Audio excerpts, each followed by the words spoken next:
عورت کا شوہر کے بغیر سسرال میں رہنا. اگر شوہر کام کے لیے گھر سے دور ہو، بیوی سسرال میں شوہر کے بغیر رہتی ہو، پردے کا کوئی لحاظ نہیں ہے، اس صورت میں بیوی کے لیے کیا حکم ہے؟ دیکھیں، شوہر اگر جاب کے لیے گیا ہے 8 مہینے، 1 سال بعد گھر آتا ہے، تو اصل مسئلہ تو یہ ہے کہ جہاں شوہر رہے گا بیوی وہیں رہے گی. شوہر کو چاہیے کہیں بھی گیا ہے اتنے لمبے سفر کے لیے تو بیوی کو ساتھ لے کے جائے. اس میں شوہر کو بھی فائدہ ہے، بیوی کا بھی فائدہ ہے.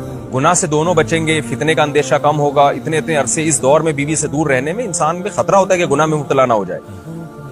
اور پھر بیوی کے ساتھ ایک نوعیت کی ظلم اور زیادتی بھی ہے کہ آپ 8 9 مہینے اس کو چھوڑ کے چلے جاتے ہیں. تو یہ ایک یعنی اس کی بیچاری کی بھی تو جوانی ساری برباد ہو جاتی ہے، پوری شوہر کے بغیر جوانی گزرتی ہے. تو اس لیے اصل حکم تو یہی ہے، شوہر جہاں رہے گا بیوی اس کے ساتھ رہے گی.